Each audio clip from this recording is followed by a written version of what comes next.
Olá, turma. Espero que vocês estejam bem. Então, nós vamos para mais uma aula dessa semana.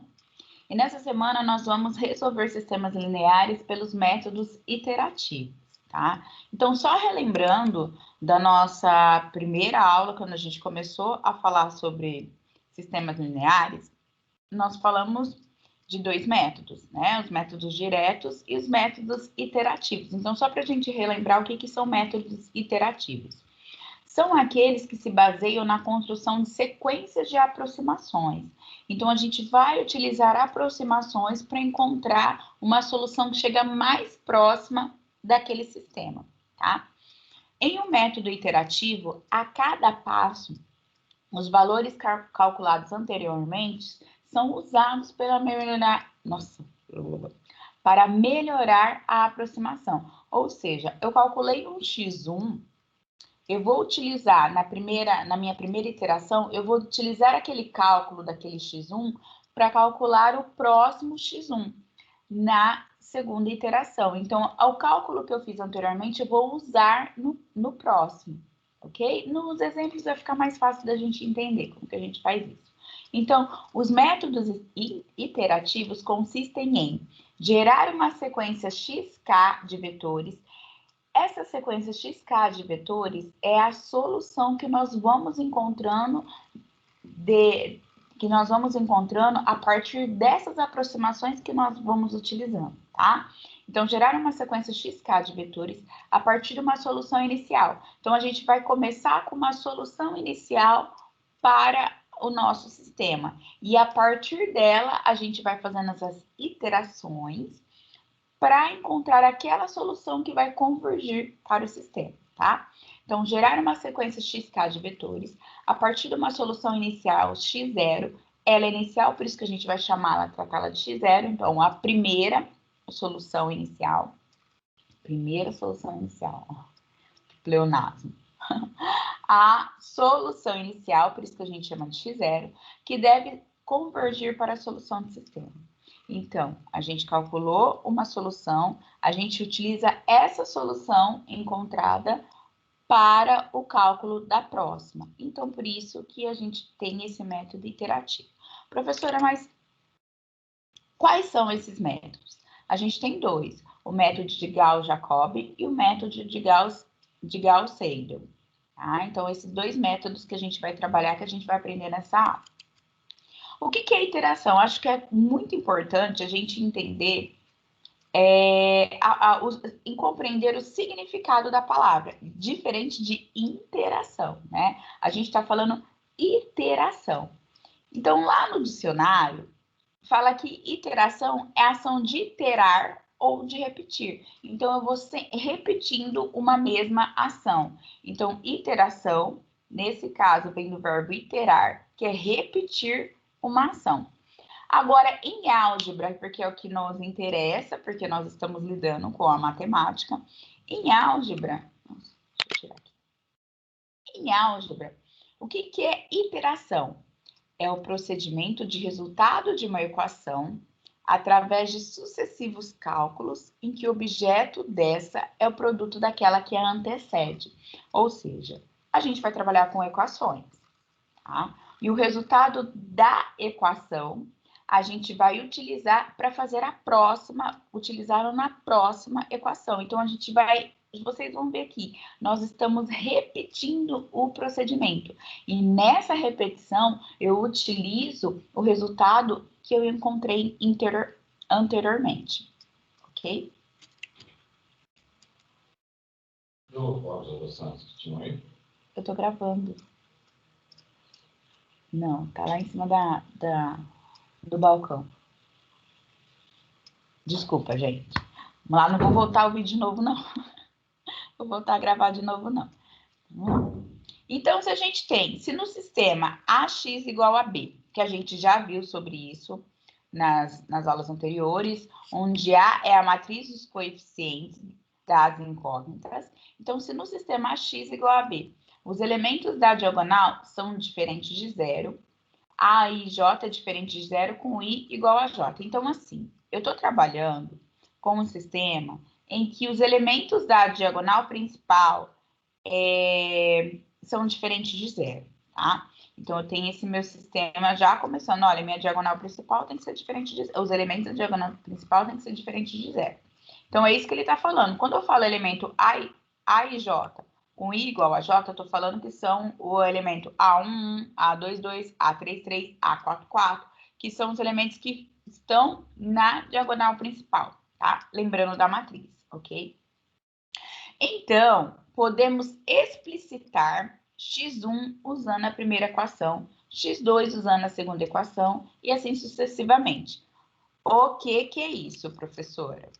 Ó, ele está dizendo o seguinte: explicitar quer dizer que nós vamos isolar aquela incógnita, tá? Então, nos métodos iterativos, nós vamos usar esse procedimento. Nós vamos isolar a incógnita. Igual, a incógnita x1, eu isolo utilizando a minha primeira equação. A incógnita x2, eu isolo usando a minha segunda equação. Por quê? Porque eu estou olhando os elementos da minha diagonal principal. Na primeira equação, o elemento da diagonal principal é o A11, que está junto com a incógnita x1. Tudo bem? Então, na terceira equação, eu vou isolar o x3. Então, escrever explicitamente é isolar a incógnita. Tudo bem? Então, ou seja, reescrevemos o sistema. Então, a gente tem esse sistema nessa forma, a gente não vai trabalhar com ele assim. A gente vai escrever de uma forma que é conveniente para os métodos iterativos. E qual que é essa conveniência? Eu vou isolar a minha incógnita. Então, vamos lá. Ó, então, aqui, a minha incógnita, eu vou isolar o x1, porque ele acompanha o termo A1, que faz parte da diagonal principal. Então, é isso. Eu vou isolar o x1. Acho que é mais fácil da gente pensar o seguinte. O x1, eu vou isolar usando a primeira equação. O x2, eu vou isolar usando a segunda equação. O x3, eu isolo usando a terceira. Tá? A gente pode pensar assim, mas lembrando que a gente está isolando essas incógnitas porque o termo que acompanha, o coeficiente que o acompanha, ele faz parte da diagonal principal, tá? Então, aqui, eu vou isolar o meu x1, usando a primeira equação. Como é que a gente isola um número na equação de primeiro grau, né? Aquilo que eu não uso, que eu não faz parte do meu número, eu passo para o outro lado, certo? Então, ó, eu quero isolar o x1. Então, eu vou mandar o A12, x2 para lá, para o segundo membro. Todo mundo eu mando para o segundo membro. Lembrando, quando a gente faz essa troca de elementos de uma equação, a gente troca o sinal. Lembra? Então, o que eu faço? Então, vai ser B1, eu vou mandar todo esse povo para lá.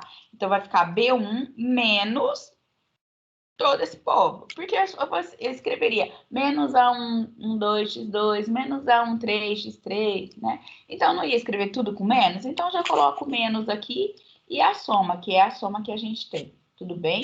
Então, esse povo tudo aqui eu passei para lá, então ele vai com sinal negativo. Terminei de isolar o x1?